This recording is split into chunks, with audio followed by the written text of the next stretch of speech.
Nabawiyah. Didawakan dening para ulama, setiap kata waris di Quran untuk ahlul khairi, maka maknanya itu wirasah ilmiah.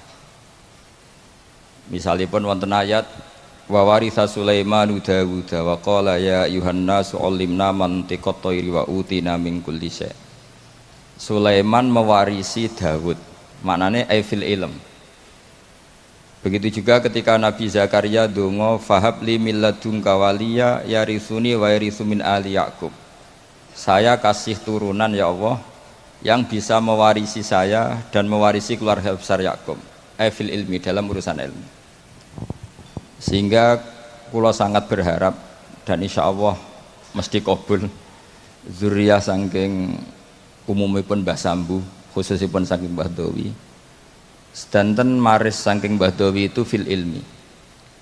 Cek ilmu tasawuf, cek ilmu fikih, cek ilmu politik. Pokoknya sementing niku ilmu. Karena saat niki kathah tiang nganggep waris niku namung waris maliyah utawi waris-waris kebesaran. Kula sangat emut. Kula ini termasuk pendokumen fikih-fikihipun Mbah Dawi, karena selain beliau pernah mbah saya juga saya murid Mbah Mun yang sering cerita tentang fikihnya Mbah Dawi, Mbah Maksum dan fikih-fikihnya Mbah Muhaimin. Sehingga kalau gadah data-data fikih yang valid ingkang saged kula aturaken teng mriki. Kenapa saya cerita ini? Karena niki wonten Leaska ingkang bin Akhfas bin Hamid bin Bedawi saterusipun dugi Mbah Sambu. Semua niku gadah khazanah fikih sesuai zaman masing-masing. Kula tesemut Abul Hasan Asyadzili ngendikan api-api ibadah sirri, ibadah sing ora ketok. Tapi masalahnya ahlul ma'asi azharu ma'asiyahum. Orang-orang maksiat itu, kalau maksiat itu di depan umum ngedeng. Maka kata beliau, fa'alinu ya ahla ta'atikum. Maka kalian yang taat harus menampakkan ketaatan kalian. Ini penting kalau aturaken, kalau sering guyon teng pundi-pundi.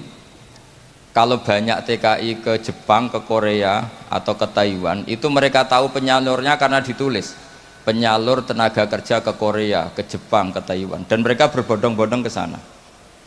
Harusnya santri-santri alumni Al-Wahdah juga ditulis saja. Penyalur kebaikan, konsultan pondok Al-Wahdah. Tulis saja, ahli Fathul Qorib, kelas medium. Nanti kalau bab yang nggak bisa tulis saja, maaf hanya bisa bab sholat. Sehingga nanti orang yang mau konsultasi itu tahu tempatnya. Selama ini orang-orang soleh itu terlalu sopan sehingga tidak diketahui. Coba misalnya jenengan istrinya mau kelahiran, nggak ada tulisan bidan, itu nyari ya kesulitan. Dokter-dokter itu terang-terangan, dokter umum. Kalau merasa pinter ditulis dokter spesialis. Sehingga orang kalau nyari itu jelas. Kepolisian juga ditulis kantor polisi. Sehingga orang kalau nyari jelas. Sekarang problemnya orang-orang alim itu tidak mau menampakkan kealimannya. Entah karena tawadhu, entah karena memang tidak alim, tidak tahu saya. Tapi yang jelas orang akan kesulitan mencari. Jadi saya berharap nanti alumni-alumninya Gus Akhfas ini ditulis saja ahli Fathul Qorib, kelas medium, spesifik bab sholat, pantangan misalnya muamalat, ditulis saja supaya nanti itu jelas. Loh betul ini, karena dulu Badawi ngajar tafsir itu ya di Masjid Jamek. Semua ulama itu kalau ngajar harus di depan umum biar ilmu itu terkontrol, terkoreksi. Dulu tidak ada ulama yang sembunyi-sembunyi, tidak ada. Imam Bukhari menjadi alim gitu itu diuji 100 ahli hadis di depan umum. Nggak boleh ilmu sembunyi-sembunyi, karena ilmu itu butuh diuji. Ilmu medis ya gitu, kalau kamu ingin gelar doktoral juga ada munakosah, ada ujian terbuka. Nah sekarang ketika yang nampak itu orang-orang yang tidak ahlul ilm, karena ada medianya, kemudian kita sudah ketinggalan jauh. Saya punya cerita, karena kemarin saya di Korea 7 hari. Saya diceritain begini, Pak Gus, menang kalah itu sementing diterangno. Karena kalau nggak dijelaskan itu bahaya. Singkat cerita ada cerita begini, jadi orang Korea itu kalau ada orang mau sholat dan majikannya baik itu ditawarin gini, apa saya belikan patung? Karena mereka tidak bayangkan satu ibadah kok tidak ada apa patungnya. Itu saya punya teman termasuk jajaran orang Garuda, itu sholat di mall, ya di mall di Korea. Itu security langsung nelpon polisi, Pak polisi di sini ada ritual teroris. Ya. Jadi kalau namain sholat itu ritual teroris. Pertanyaannya adalah sejauh mana kita punya media untuk menjelaskan ini sholat, ini zakat, ini haji. Sehingga tadi malam saya masih ngajar di Pondok Sidogiri, saya cerita kalau orang bisa ke Korea karena tulisan penyalur tenaga Korea, kenapa santri-santri tidak menulis saja penyalur santri ke Al-Wahdah, penyalur santri ke Sarang. Setidaknya kita jadi media. Kita sekarang kesulitan nyari kitab ahli sunnah di kota, itu kesulitan. Yang ada ya kitab-kitab tahqiqan Albani, kitab-kitab kubu mereka. Dari kesulitan itu akhirnya yang dibaca ya mereka, yang diterjemah ya mereka, yang dikaji ya mereka. Dan ketika kita mendebat mereka, kita sudah ketinggalan zaman karena itu sudah terpatri.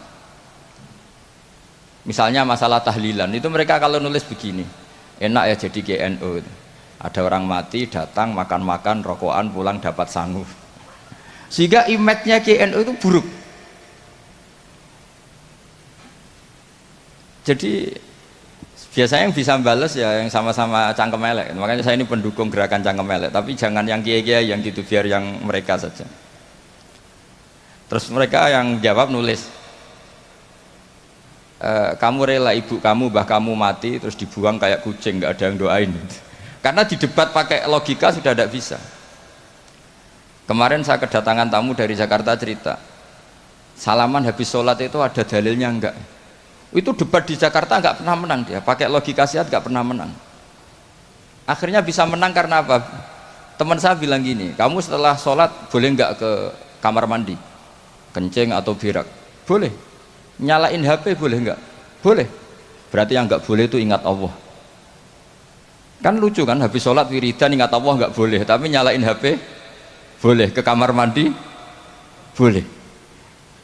Akhirnya menang lewat logika yang agak kasar, cangkem elek lah cara Jawa itu. Karena kalau enggak ya nyari detailnya hadis. Mana buktinya Rasulullah setelah sholat baca ini, terus salaman begini. Logikanya ya itu tadi. Kamu habis sholat boleh nggak nyalain HP? Boleh. Boleh nggak ke kamar mandi? Boleh. Kenapa wiridan tidak boleh? Kenapa ingat Allah tidak boleh? Nah, lagi-lagi ini menyangkut media. Sekali yang masuk itu pikiran mereka, kita akan apa ya? Memasuki dengan pikiran kita juga kesulitan. Ini yang kita paling khawatirkan. Kita semua ini tidak melakukan perintah Rasulullah SAW, yaitu ada hadis idza zuharatil fitan wal bid'u falyudhiril alim ilmahu wa illa fa'alaihi la'natullah wal malaikati wan nasi ajmain.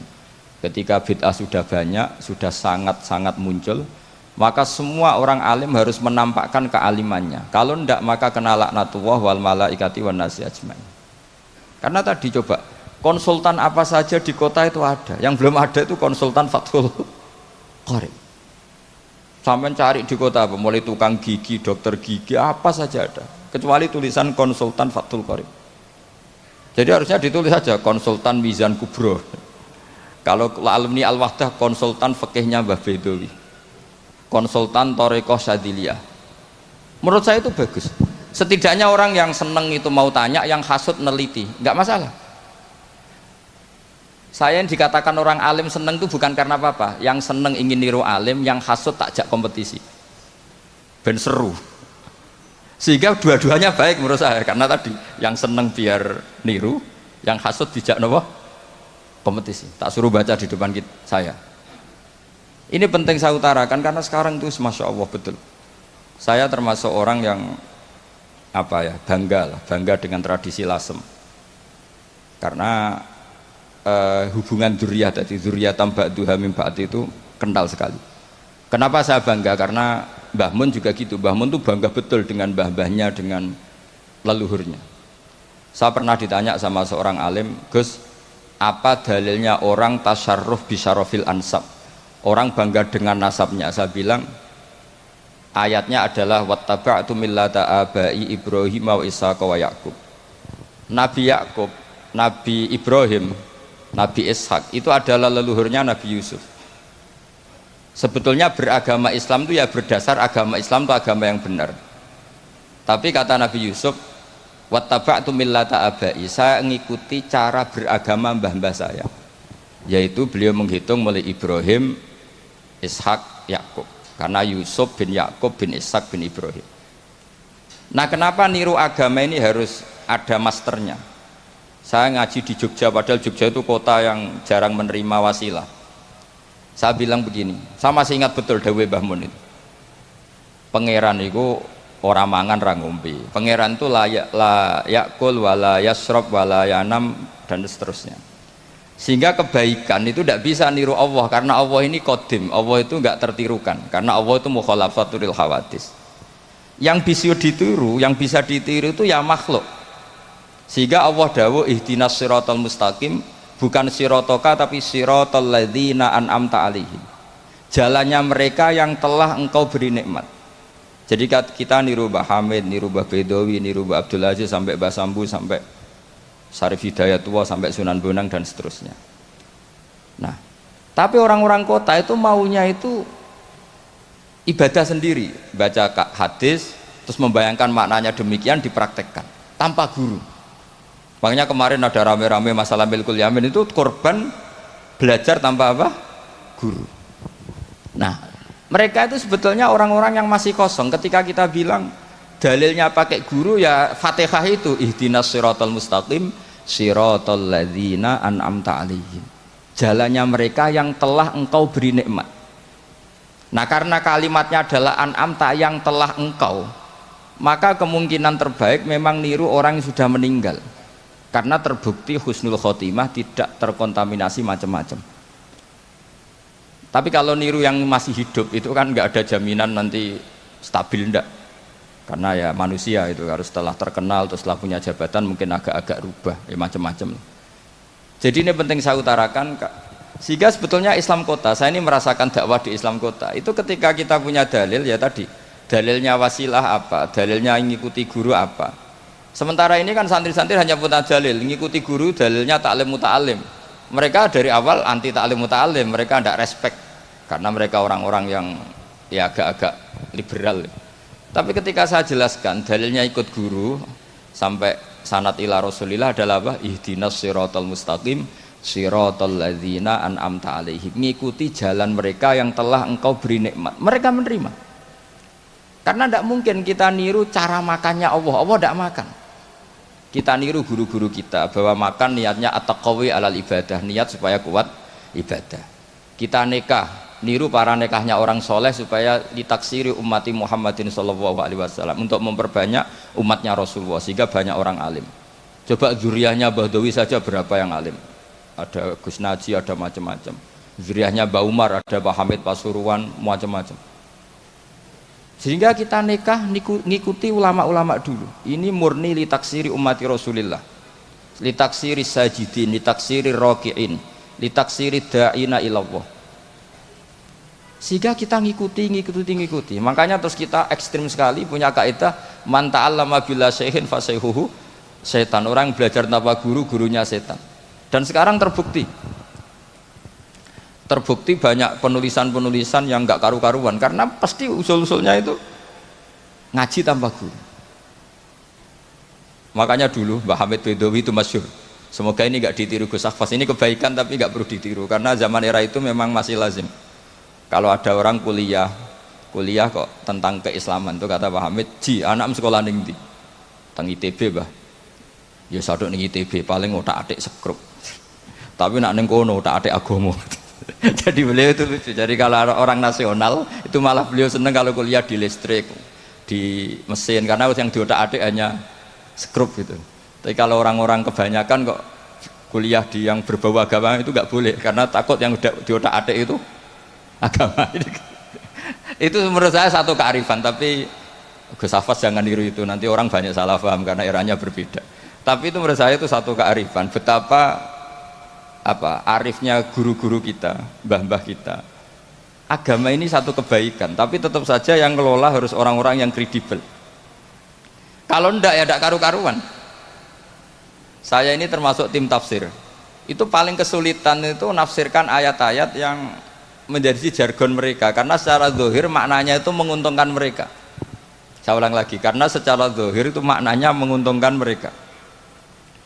Sehingga saya dulu ketika ditawarin jadi tim tafsir di UII, saya bilang saya mau asal fikihnya diserahkan saya. Berapa persen Pak? Ya 100%, kalau enggak saya tidak mau. Kenapa demikian? Sekarang tuh ada kelompok tekstualis, sehingga yang enggak ada di Quran ya halal. Misalnya Quran enggak mengharamkan tikus, Mas. Ya tikus berarti halal. Jadi yang enggak ada di Quran ya halal, kan kacau. Saya sering bilang ke mereka, enggak ada apa enggak tahu. Kalau enggak ada ya beda kalau sama dengan enggak tahu. Mereka itu kalau ngitung jumlah yang halal itu hanya pakai ayat kulla ajidu fima ukhiya ilayya muharraman ala ta'imi yatamu sak terus itu. Tentu pengecualiannya hanya 3. Hanya lahmal khinzir dan seterusnya, itu 3 itu tok.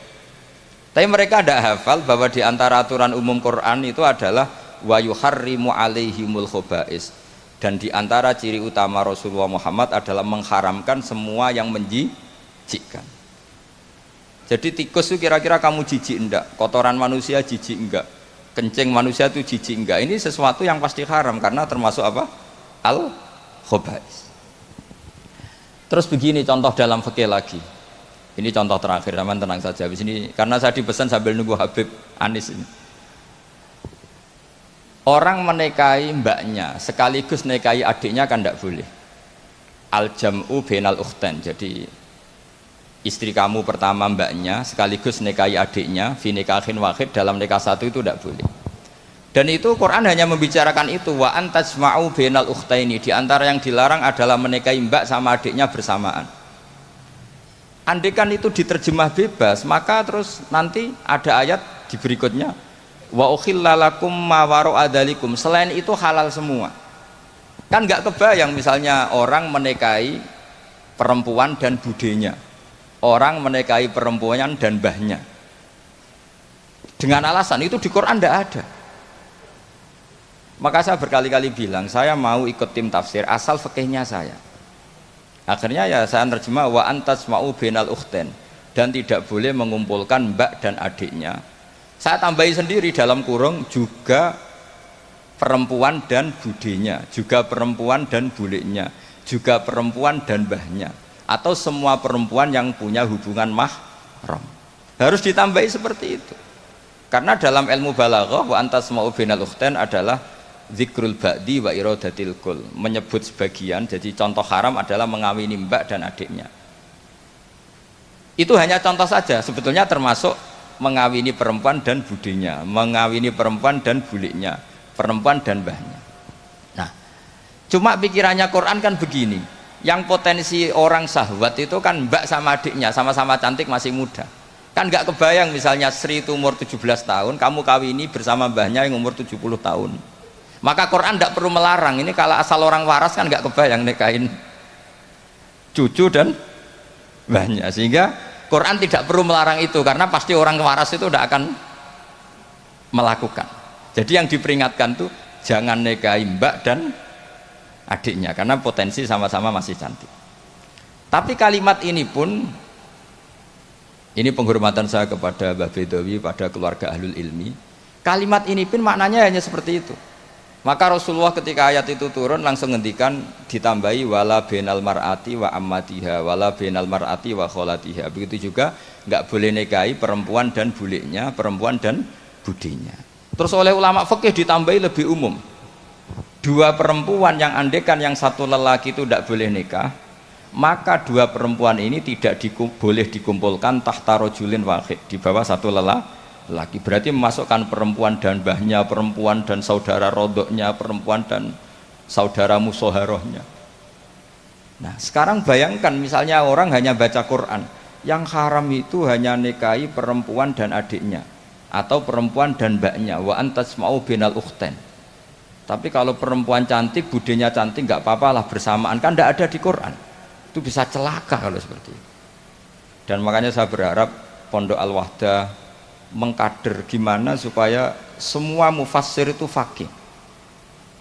Jangan karena dia belajar lughat, misalnya sekolah kuliah adab, kemudian dia menekuni tafsir hanya berdasar dia punya otoritatif di dalam ilmu adab atau ilmu balaghah, ilmu sastra Arab.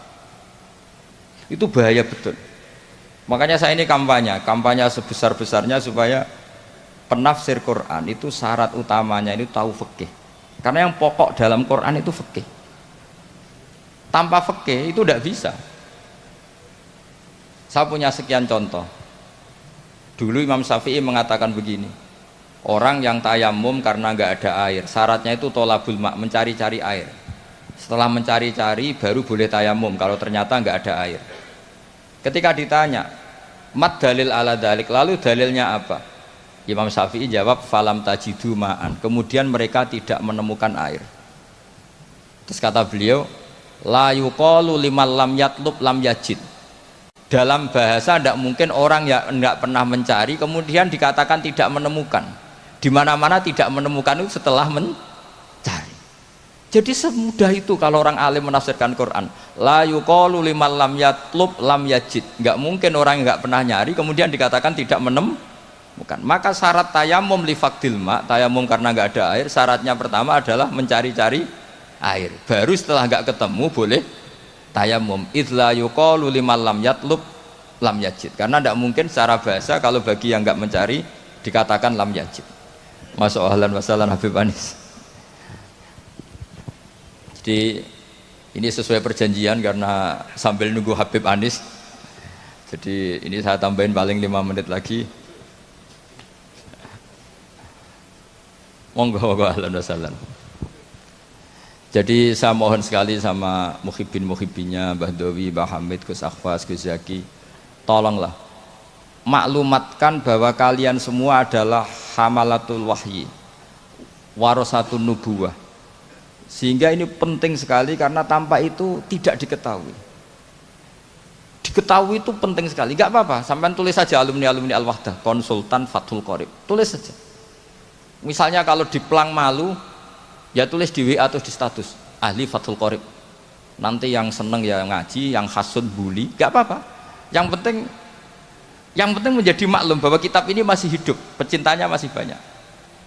Saya punya pondok di Sragen itu pernah ditanya, Gus kenapa namanya pondok Fathul Qorib? Sekarang bilang ahli sunnah wal jamaah itu kadang beda dengan kita cara ahli sunnah wal jamaah. Mau bilang Islam Nusantara nanti kalau ditanya sataf tariku ummati begini-begini tidak ada yang termasuk Islam Nusantara, malah bingung lagi saya. Tapi kalau Fathul Qorib itu mesti orangnya ahli sunnah wal jamaah karena khas. Saya di Sragen punya pondok 2, yang satu tak namai Fathul Qorib, yang satu tak namai Aqidatul Awam. Karena itu khasnya pesantren. Karena kalau dinamain pondok Imam Bukhari, sekarang banyak orang nggak berani baca Imam Bukhari karena orang Wahabi kalau dalil ya pakai hadis sahih Bukhari lah. Pengapesan orang NU itu hadis sahih. Jadi ya kasihan Imam Bukhari. Sebenarnya Imam Bukhari itu tidak milik mereka. Tapi gara-gara kita tidak baca Bukhari, mereka yang baca seakan-akan mereka yang tahu hadis sahih, kita yang tidak tahu. Ini penting saya utarakan sehingga saya masih punya rencana nanti baca Bukhari karena ya supaya mereka tahu kalau Bukhari itu milik kita, tidak milik mereka atau milik semua orang Islam. Akhirnya apa yang terjadi sekarang? Kita umatnya Rasulullah diadili oleh dawahnya Rasulullah sendiri. Saya sering ketemu mereka yang takfiri bilang ini kafir Pak, hadisnya ini. Saya bilang gini, laukana Rasulullahi hayyan lama rodiya ayyufarraqahu huwa wa ummati. Andaikan Nabi itu hidup, pasti tidak ridho beliau kamu pisahkan dengan umatnya. Kamu mengkafir-kafirkan orang lain berdasar hadisnya Kanjeng Nabi. Itu artinya kan apa? Nabi kamu pisahkan dengan umatnya berdalil dawuhnya Nabi sendiri. Kebayang nggak kamu memisahkan Mbah Dowi dari santrinya berdasar dawuh Mbah Dowi sendiri? Semua nabi, semua kiai, semua wali itu asadun nasi syafaqatan li ummatihim. Orang yang sangat sayang kepada umatnya. Tapi sekarang ada tren orang dianggap kafir, artinya dianggap kafir itu dipisahkan dari Nabi Justru oleh dawuh Nabi sendiri. Kebayang enggak Nabi kerso dipisahkan dari umatnya, padahal Nabi fi akhiri hayati ngendikan ummati. Bahkan yang maksiat saja kata Nabi masih ngendikan syafaati li ahlil kabair min ummati, nanti jatah syafaat saya tak kasihkan umat-umatku yang amalnya tidak karu-karuan, kira-kira gitu terjemahnya. Jadi betapa cintanya Nabi kepada umatnya, sampai yang ahlul ma'asi saja kata Nabi nanti mau saya syafaati, karena Nabi gak mau terpisah dari umatnya. Sekarang banyak hadis sahih yang justru dipakai sebagai alat pemisah bainahu wa baina ummati, antara Nabi dan umat. Maka santri Al-Wahdah ini harus kuat, semua kita harus kuat. Semua kita harus kuat. Caranya gimana? Yang ngaji tadi, ngaji pakai guru. Sekarang alhamdulillah kan banyak gus-gus besar yang misalnya jenengan gak menangi Said Muhammad, ada Gus Naji, ada Gus Ro'ub, ada Gus Kamil, ada Ali Akhwas, gak menangi Habib Zain. Gus Zaki dulu lama ngaji Habib Zain, gak menangi Said Romdon Al-Buti, banyak santrinya di Indonesia itu luar biasa. Gak ada ulama top internasional yang sanatnya gak ada di Indonesia. Misalnya gak sempat ngaji Habib Umar, banyak orang yang ngaji Habib Umar. Keluarga besar Solo, keluarga besar pondok-pondok banyak ngaji Habib Umar. Jadi Indonesia itu gampang sekali ngakses sanat-sanat kelas dunia. Apalagi Musnidul Alam itu juga orang Indonesia, Syekh Muhammad bin Isa Al-Fadani. Jadi kalau orang Indonesia tidak pinter tuh kebangetan lah, kira-kira seperti itu. Karena gampang sekali ngakses sanat-sanat itu. Tapi sanat ini pula yang mulai hilang dari pondok-pondok pesantren, jarang yang mau menekuni. Makanya saya ingin sekali bahwa sanat-sanat ini terus kita jaga. Karena setelah sanat ini terjaga, itu gampang sekali melogika kebenaran. Kayak saya berkali-kali bilang, masa orang kafir 70 tahun menjadi iman gara-gara la ilaha illallah, tapi kemudian kalimat yang sama menjadi kalimat kekafiran kalau kamu bacanya di kuburan. Jadi kalau orang NO tahlil itu kafir, jaluk kuburan. Itu kata Said Muhammad dulu kalau guyon masyhur itu. Mbok takok isik, ndek ini jaluk kuburan apa malah ndongakno kuburan? Padahal doanya kan malah Allahumma ighfir lahu wa'afi wa'fu anhu. Justru kuburan ini yang didoain, tapi mereka lihat dari jauh karena begini dikira kita minta kuburan, padahal hakikatnya kita mendoakan yang ada di kuburan. Ini secara teori penelitian sudah gagal. Wong neliti saja tidak mau, observasi saja nggak mau. Coba kalau mereka neliti, ternyata mendoakan yang ada di kuburan, bukan minta kuburan. Semua orang NU misalnya kalau ziarah doanya gimana? Allahumma ighfir li sayhina, Allahumma ighfir li ummina, Allahumma ighfir li abina.